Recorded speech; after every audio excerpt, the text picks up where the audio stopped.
Hello po mga ate mga dude, kumusta po kayo? Sa lahat po ng mga Cancerian, mga ate mga dude, ayos lang po ba kayo dyan? Ito po ang inyong money, career, trabaho, pera, pinansyal, July 2024 reading. Mga ate mga dude, tinan nyo to. Hindi ko gusto to nakikita ko, OMG. Meron pong gumagawa sa inyo ng sumisilip ang banishing, no? Yung hex. Maaaring ang ilan po sa inyo ay may mga haters kayo, enemies. OMG, ano to? May death card kayo dito. May gumagawa sa inyo ng evil spell. Ang ilan sa inyo, mga dude, meron taong galit na galit sa inyo. Wala ka namang ginawang masama, pero galit, nagkataong galit na galit ang tao na to or mga tao na to sa'yo. At ginagawan ka ng evil spell o banishing o hex, curse, ganyan po. O kung hindi sila, ay lumalapit sila, nagbabayad pa sila ng mga practitioner para gawan ka ng ganito. Pero mga dude, dahil nga hindi naman natuloy ito, hindi naman naglabasan, sumisilip lang habang nagsishuffle tayo. So, ibig sabihin ay sinubukan nila, no? O ilang beses na nilang sinubukan, o ilang taon na nilang sinusubukan. Pero nga dahil hindi ka basta-basta, mga dude, dahil ikaw ay isang light worker, starseed, yan po, earth angel, at may mga matitinding protection ka mula sa iyong mga ancestors. Maraming pumoprotekta sa iyo mula sa liwanag at meron din pong sa darkness mula po sa ilalim, no? Ibabaw, ilalim ang naririnig ko dito. So, beyond, yan po. So, ibig sabihin may mga ancestors kayo na talagang matindi ang pagprotekta sa inyo, kaya hindi sila makagawa-gawa sa inyo. Ito mga enemies, mga haters po ninyo na gusto kang mawala sa mundo, gusto kang burahin, ay hindi mangyari talaga, hindi mawala-wala dahil nga sa matinding protection, di ba? Sobrang synchronized mga dude, oh. Ancestors.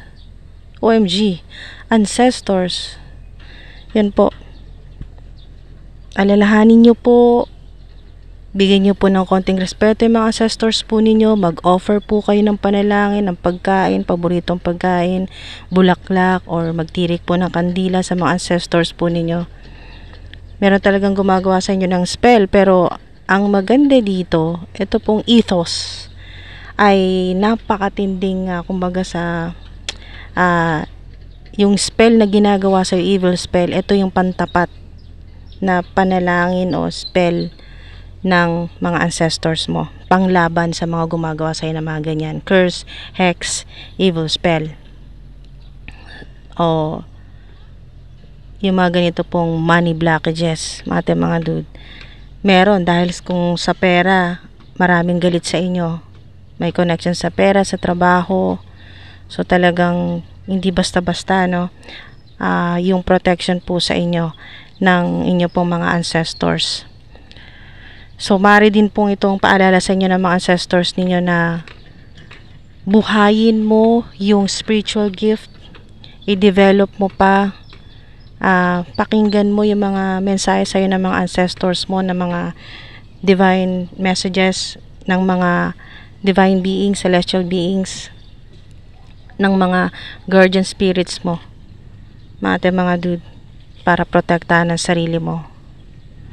Pero nakikita ko dito, ang ganda nitong Two of Swords dahil kahit hindi mo sila nakikita, naka-blindfold ka Talagang tinatakpan nila, no? Money blockages ang ginagawa sa inyo. Ano man po itong klaseng harang na ginagawa sa inyo, no? Para hindi mo makita yung swerte mo, yung abundance mo. Mga dude, alam mo yan kasi nag-ooperate ka sa puso, heart chakra. Naka-defense ka dyan, no? Kasi sinusunod mo rin naririnig mo rin. Kahit paano, kahit hindi pa ganun ka-develop sa ilan ang inyo pong psychic power, automatic yung katawan mo nagre-react. Yan po, pinoprotektahan ng sarili mong katawan yung mga gumagawa sa inyo ng hindi maganda, hex, evil spell, ganyan. Nakaprotekta Two of Swords. So, may pang putol ka dyan. So, meron kayong sign dito na matagal na kayo naghihirapan. Ten of Swords, mga dude, maaring sa ilan ay matagal ka nang ginagamitan ng mga karayom o mga kung ano man itong mga pantusok, mga evil spell, hex, curse, ganyan po. Pero lalo kang binibless ng Divine Universe ni God. Lalo kang binibigyan ng Pentacles, no? Ace of Pentacles. Lalo kang nagkakaroon. So, ayaw ni God na nagmumukmuk ka. Wow, ang ganda nito, no? Mga dude, napakaganda ng mensahe na to na meron kang Ace of Cups, meron ka pang Ace of Pentacles. So, meron ka dyan infinite abundance, overflowing, o windfall of abundance ito. Windfall of money. Yan po, 1-1. Sign ito na madalas makita nyo po. 1-1-1, 11-11 sa oras. Tingnan nyo po, mga dude. Ngayon po, ito. Dito mismo, no? Ano pong oras ngayon dyan sa inyo? Tingnan nyo po yung oras po ninyo sa cellphone po ninyo, sa wall clock po ninyo, sa computer, sa sasakyan po ninyo. Anong oras po dyan? Or anong number ang nakikita nyo po ngayon? So, yun po, i-search nyo po. Kung gusto nyo daw pong malaman kung ano yung angel number mo ngayon, na makakatulong sa abundance mo or may connection sa spiritual gifts, sa inyo pong mensahe sa inyo ng mga ancestors po ninyo, ng mga guardian spirits po ninyo. Tingnan nyo po yung oras nyo po ngayon. Okay? So, yun po yung angel number po ninyo. Search nyo po yan. Kung halimbawa, 1:11 na ngayon, 1:11 p.m. Sabihin na natin, no? 1:11 p.m. So, i-search nyo po dyan, 111. Mga dude. Yun po. Search nyo po, angel number 111. Ano pong meaning? Anong connection nito sa buhay mo sa ngayon? So, wow. Nakita ko rin dito sa temperance yung pagiging alchemist po ninyo, no? Yung problema, kayang-kaya nyo pong i-recycle, na maging inspirasyon, na maging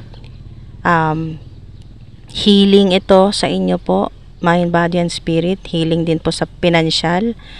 So, napakaganda, no? Alchemist po kayo. Meron ding susi. Maring significant sa inyo ang key or keys, susi. Ngayon pong July. So, may connection ito sa abundance po ninyo. May maa-unlock. Sigurado yan, may maa-unlock na naman kayong magical power. Kasi nandito, nagpapakita yung ancestor po ninyo eh. Yung ancestor po ninyo, mga dude, or ancestors. Merong feminine, merong masculine, may lalaki, may babae. Ancestors. Yan, no recovery. Napakagandang mensahe sa inyo.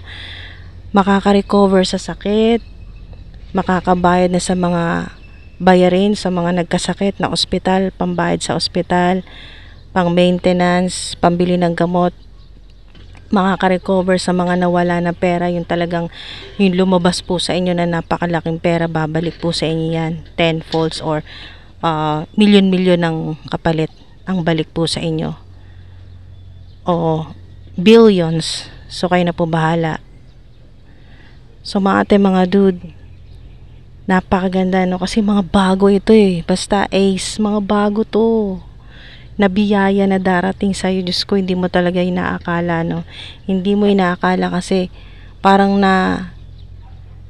nasanay ka na lagi kang maraming problema, sunod-sunod, or magkakasabay ang problema, sabay-sabay.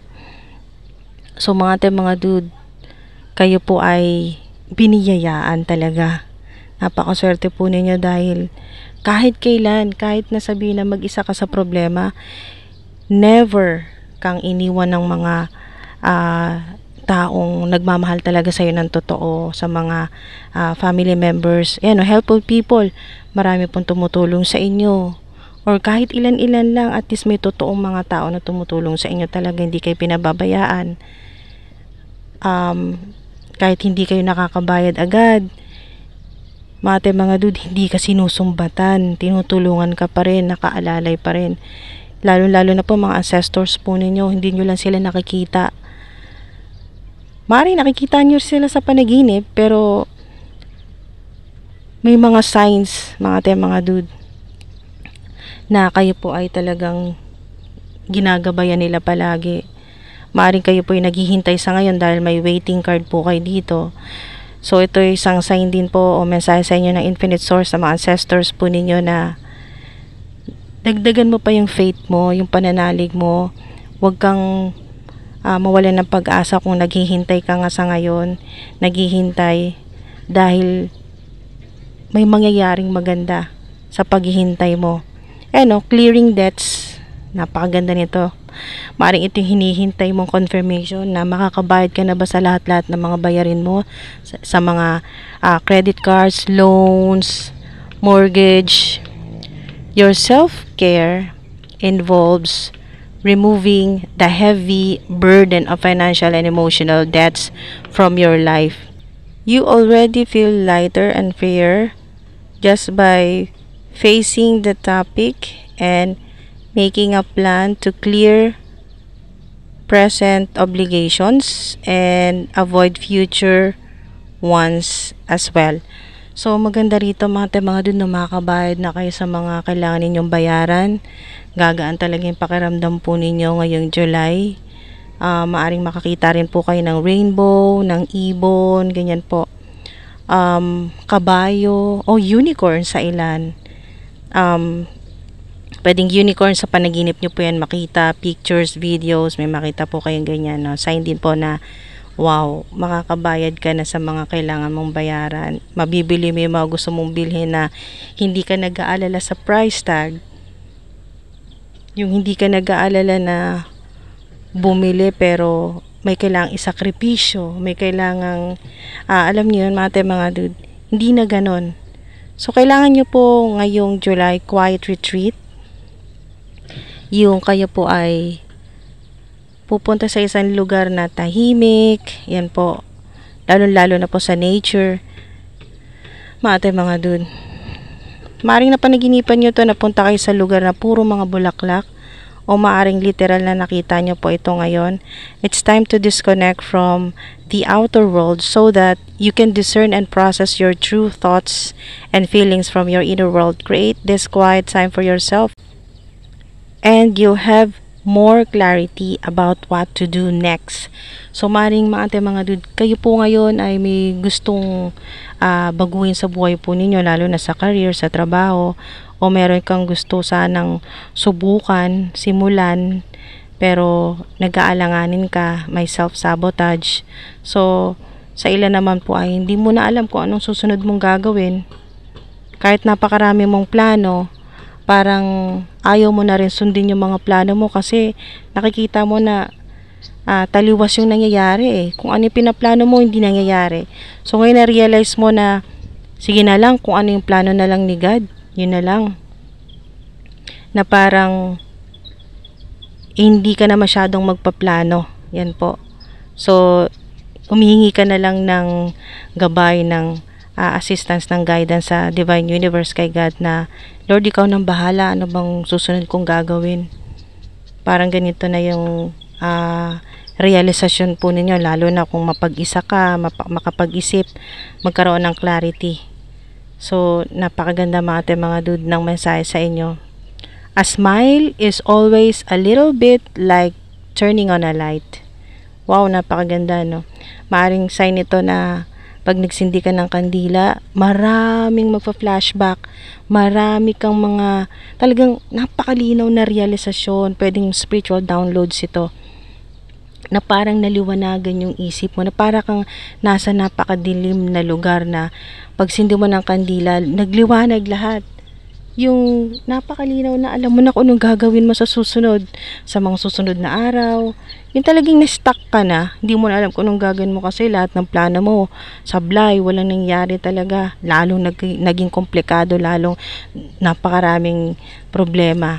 So, ngayong pinapaubaya mo na kay God sa Divine Universe, ay yung, alam nyo yun, yung nagsindi ka lang ng kandila, maring sign ito, na nagsindi ka lang ng kandila, kahit anong kulay, lalo na puti, nagsindi ka ng kandila, nagdasal ka, humingi ka ng tulong kay God, sa mga ancestors mo. Napakaganda, napakalinaw nito. Marami kang realisasyon, confirmation, mga signs, synchronicities na malalaman mo ngayon yan. Madidiscover mo. So, aromatherapy, number 3. Significant ang number 3. 333, 333, angel number 333. Yan po. Kung gusto nyo pang malaman kung ano pa yung meaning niyan at connection sa inyo, yan po, search nyo lang po yan mga dude. Or, Itanong niyo po sa mga gabay po ninyo, sa mga ancestors po ninyo para mas malinaw. So, yung aromatherapy, malaking tulong din po yan na magkaroon ka ng inner peace. Yan po. Lalo na kung kayo po ay natataranta na, hindi nyo alam gagawin ninyo. Sa ilan naman sobrang naiinip na dahil puro hintay naman po. Puro waiting. So, yung liwanag, clarity sa inyo mga dude, hindi mababayaran ng pera yan kasi at least alam mo na kung anong gagawin mo eh. Lalo na sa ilan na naguguluhan na po yung isip po ninyo, hindi nyo alam kung anong susunod. Ano bang dapat mong gawin kasi labo-labo na eh. Wala na nangyayaring maganda sa ilan, ganun yung pakiramdam po ninyo eh. So yung aromatherapy, maring sign ito na makakatulong sa inyo yan sa healing, na mag-attract din po kayo ng abundance sa ilan na tuwing mag-spray ka ng essential oil or magpapahid ng essential oil o mag-spray ka ng kahit anong pabango, yung paborito mong pabango ay makakahatak, makakapag-manifest o attract ka ng abundance, ng prosperity, ng swerte sa buhay mo, ng mas marami, mas malaking sales, yan po, o income, ganyan po mga dude. So, meron din dito na nakita ko na nagsasalin-salin ka or nag-experiment ka dito or gumagawa ka, may sarili kang produkto na may kinalaman sa perfume, mga ganyan po, mist, mga ganon, o perfume o cologne, ganyan po, or yung pang aromatic, no, aromatherapy na mga essential oil, meron po kayong ganyan, maring ito yun, product and services po ng ilan sa inyo. So yan po, sign po na magiging successful or talagang kikita ng malaki yan sa ilan. Maswerte kayo dyan. Hindi lang swerte kasi blessed kayo eh. Talagang destiny nyo talaga na maging mayaman or umasenso sa buhay. Dahil ito yun. Ikaw ito. I choose to be a super attractor and have unwavering faith in the universe. 'Di ba?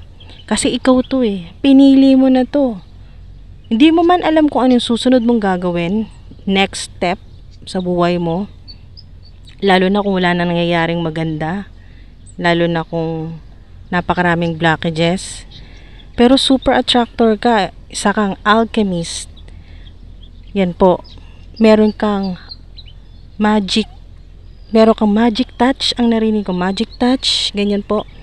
Or Midas touch, na kung ano yung mga problema mo, pagsubok, ginagawa mo yung inspirasyon para mas maging inspired ka, motivated ka, na mas maging maganda yung ginagawa mo.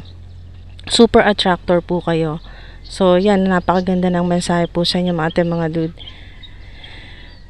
Ito yon, kita nyo tong clearing debts.